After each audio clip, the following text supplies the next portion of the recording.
Howdy y'all, Joe Hills here, recording as I always do in Nashville, Tennessee. Some of you guys are probably wondering, like, hey, in that last episode you gathered all this cacti. You never really explained why. That's a little bit of a loose thread.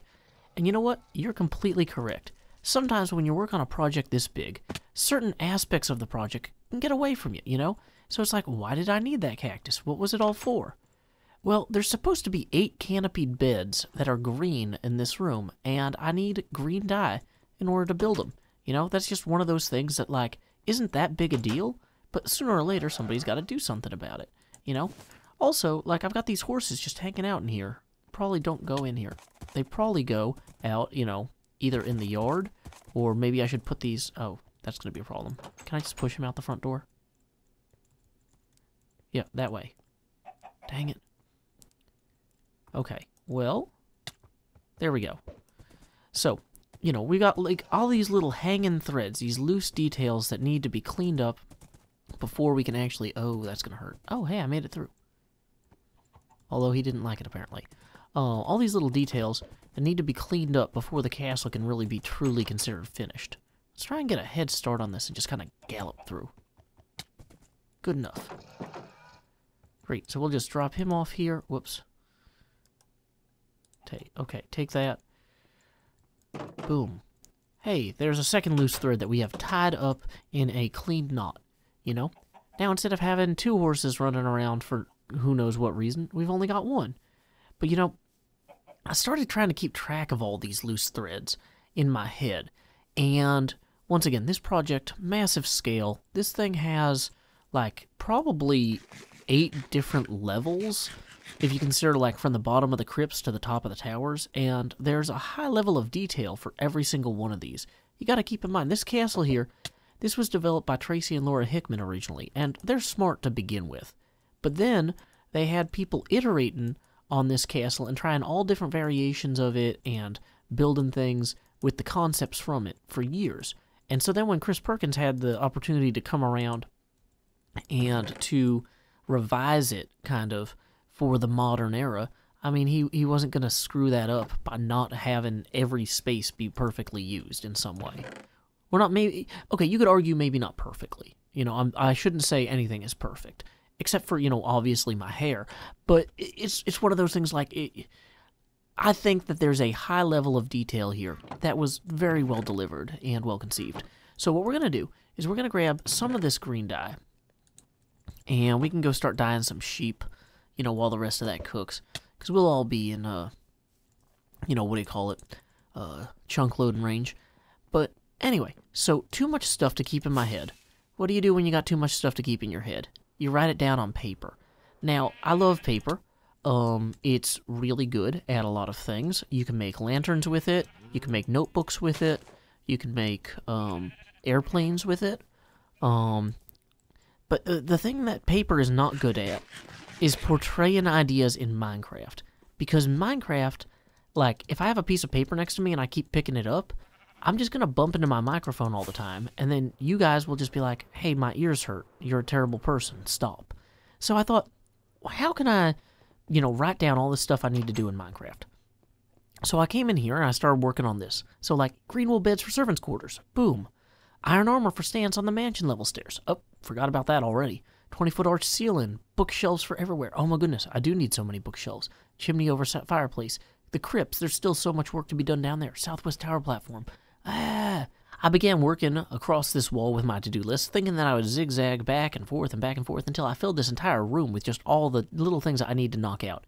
And I realized, like, I'm so thankful that this room is not full of actual drawbridge machinery, because in the castle Ravenloft in the setting, this drawbridge would be pulled up with the machines in these 2 rooms. I was like, but of course you can't do that in Minecraft.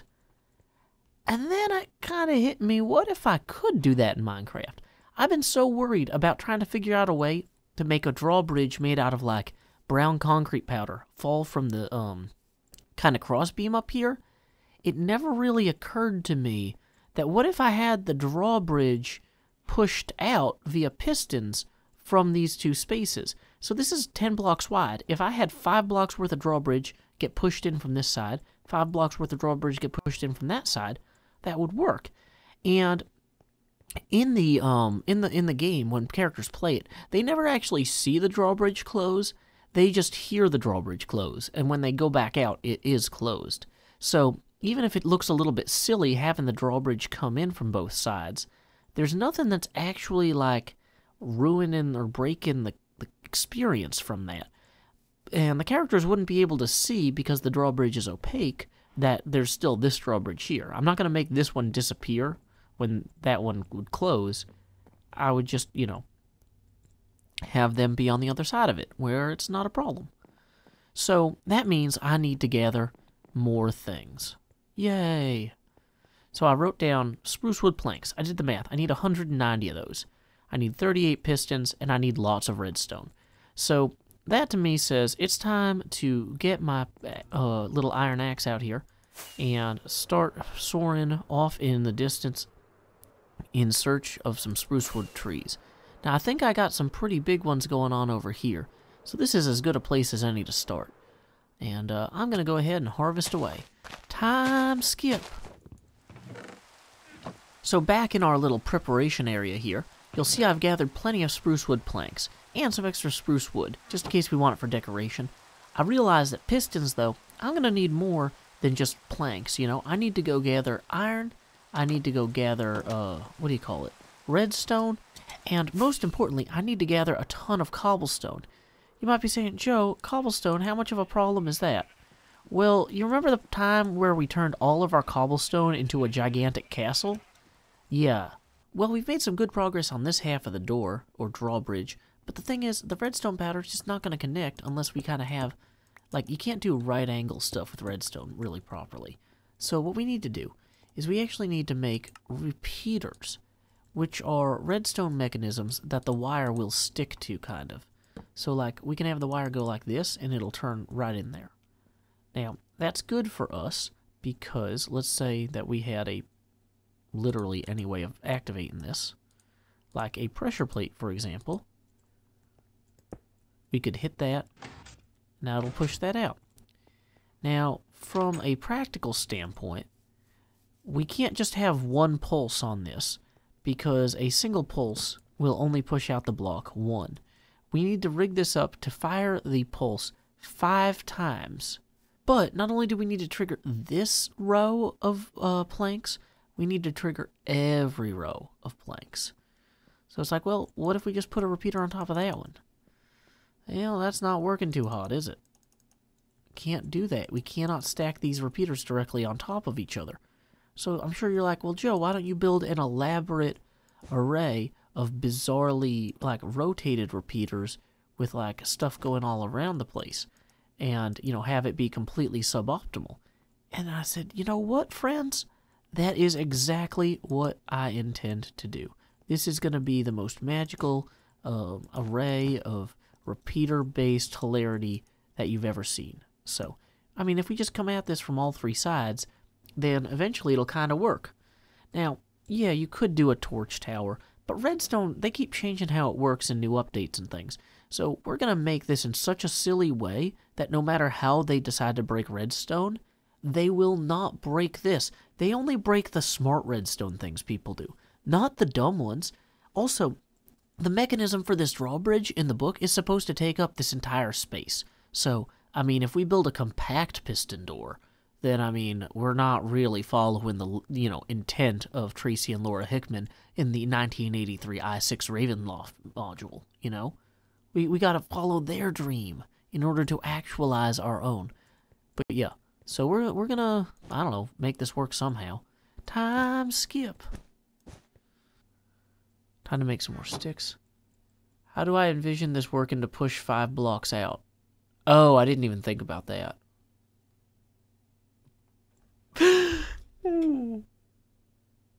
That's the whole thing. That's the whole thing. Because it's just gonna... I can make it trigger 5 times, and then it'll... Oh. Wow, okay. That's an excellent point. This has been in no way properly considered. One option is to pile a whole bunch of sand on top of there, but this room isn't tall enough to fit enough sand to do that.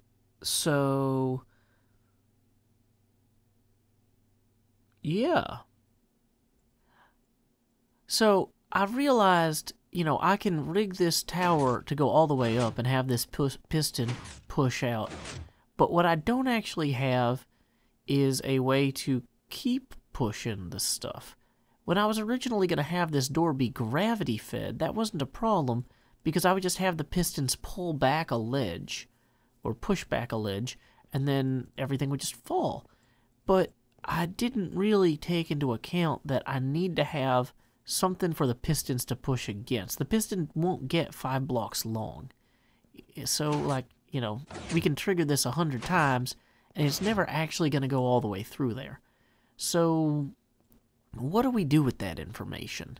Do we continue building this all the way up so they all trigger at the same time and only move the door 1 block out? I'm thinking no. I suspect that that is not actually the case. So, to me, that says we need to reevaluate our methods and reconsider our process. Now, what is a constructive way to brainstorm on something like this when you're feeling stuck? Well, sometimes I find it helps to go do other work while you try to figure out something else, right? So, okay, I still need to bring that iron armor up and over. Why don't I go ahead and clear out some of my inventory? And I need 2 suits of iron armor for one of the things. Why don't I make that? So, are you guys still thinking about what to do with that door? I know I am. But, once again, we want to be as constructive as possible. So, why don't we run up here?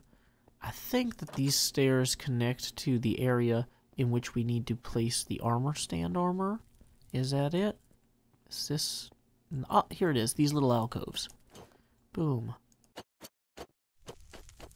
We got something done, even though we were in the process of not getting anything done. That's always helpful. So, trying to think, what we can do about that door. Maybe if I lay string across this part, maybe I could have the door be, diagonally angled by having string that the concrete powder falls onto. Let's go back to the concrete powder idea. I think that there's some value there that might really pay off. And plus, with the concrete powder, we can have it empty by just pulling out the bottom. So that's helpful. Let's see. While we're up here, we've got the maid's quarters. Let's put all of those beds in real quick. I'm trying to think what the best way to fit 8 beds in this room is. In the book, they're actually diagonal.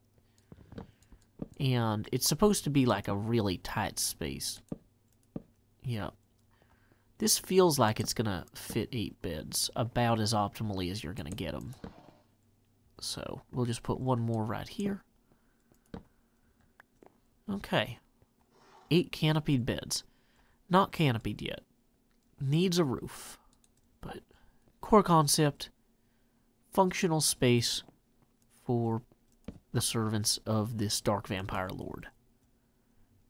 Great. And let's go ahead and let's put one up here. We should really work out a proper lighting mechanism for this room. In a lot of these rooms in the book, they're actually unlit when you enter them. Because if you think about it, when you have to use candles and torches for everything, they don't keep them on. You don't have all your torches aflame non-stop because they're exhausted or consumed. But in Minecraft, we obviously have to keep a lot of torches everywhere.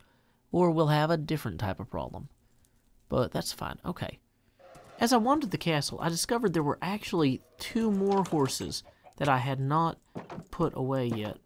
I'm guessing these guys are just kind of wandering in from the grounds and then slowly over time working their way up the stairs, because these chunks are loaded so often while I work on this. Over the course of the months, I guess they've gotten really deep into the castle. So I figure as I find them, I'll keep cleaning them out, moving them down there. So this is a good way to continue to check things off our list. I did look a little bit more at that maid's room, and it's apparently supposed to have oak panels and yellow canopies on the beds. So I was thinking if I could get some yellow wool, that would also be helpful for me. But I don't think I have any at the moment. I still have not solved the puzzle of what I want to do with this door. But you know what? We can go ahead and knock that off. and knock off that. So we have accomplished 2 of our goals for this episode. And considering that I didn't even think of building this until I started working on these, yeah, that's pretty good. Now, one thing I don't have is a looting sword. And I feel like getting a looting sword would be a really good way to speed up any sort of leather gathering activities that I might engage in. So why don't we go ahead and head to the end, maybe get some books to enchant, see if we can get a looting sword out of the deal. Time skip. Sometimes when we set out on an interdimensional quest to like slay a bunch of monsters and then hit things with anvils and whatnot, we find out that, you know what, maybe the lapis lazuli we needed wasn't where we needed it all along. So all we can do is go home empty-handed. Sometimes what seems like a straight shot toward a solution to your sword enchanting problems is actually a dead end. So we're back here in our base. We're going to go ahead and get our efficiency 5 and our silk touch pickaxes out. And I think we are going to take a quick drop down into our mines. Because the quicker we get lapis lazuli, the quicker we can get loot, and the quicker we can get all the leather we need, it is a fairly simple problem that we are about to solve. And here it is, folks, lapis lazuli. Everyone's favorite. And we can just get rid of some of this stone for right now. 28, that's already good. And even better now. What was our final count there? 34. I think that's enough to go enchant some of the books we have and just kind of get underway with our project. Hopefully we will be looting before we know it. Time skip. So there's looting 1 on a sword. So that seems like it's a good deal. I can combine it with another iron sword. I can make a ton of iron swords. So there we go. So what we're going to do is we are going to help breed the mushrooms. And then we're going to harvest a ton of them for their leather and ostensibly their steaks.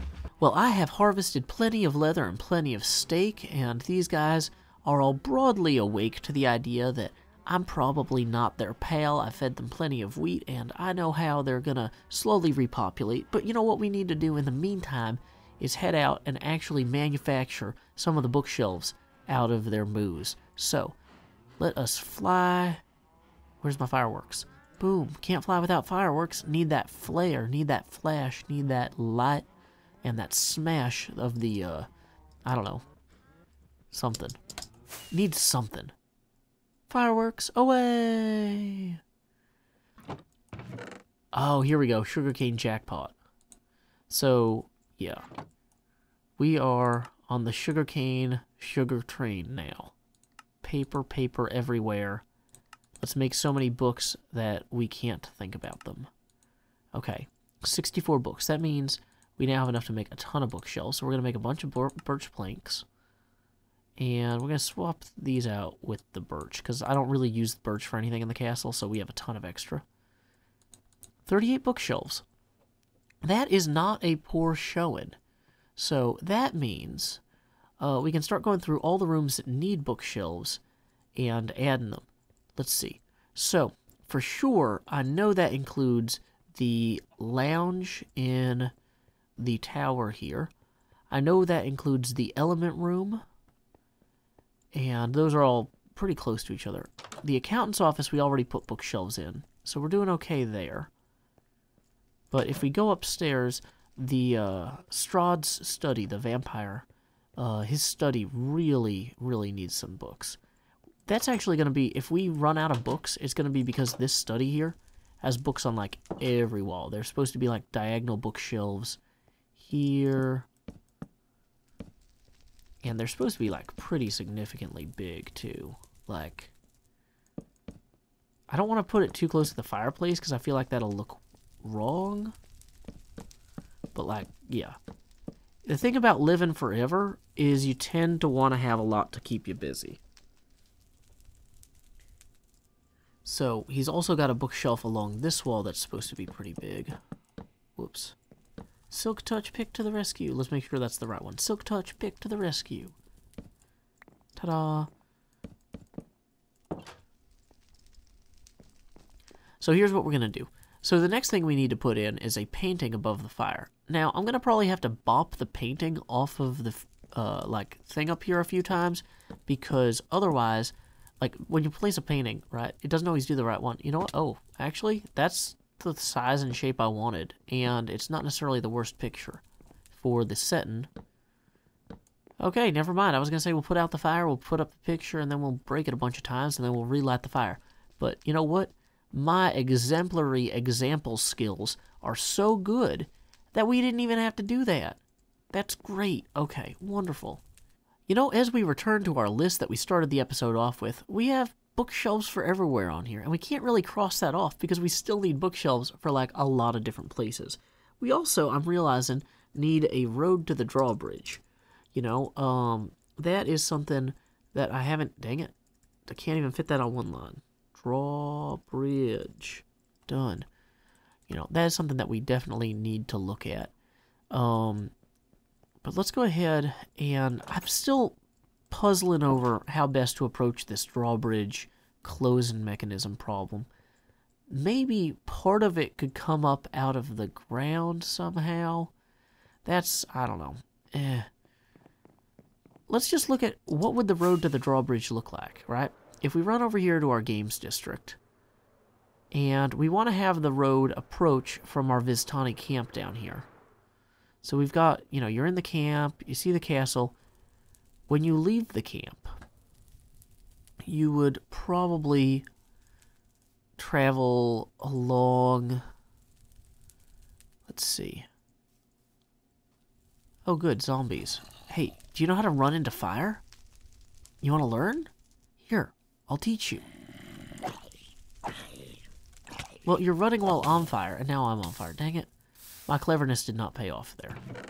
That was a fool's gambit. Okay. So anyway, we know that we want to have people come from this direction when they head to the castle, and we should probably figure out what the road looks like. Part of me thinks that it would be good to just have it be a relatively straight shot across here, but I'm not 100% sure that that makes the most sense, considering that this is like a lifeless gravel pit. Although I do need a ton of gravel if I'm going to make brown concrete for the doors. So, anyway, maybe what I'm going to do is close this episode out and start gathering some gravel. So, until next time, y'all, this is Joe Hills from Nashville, Tennessee. Keep adventuring.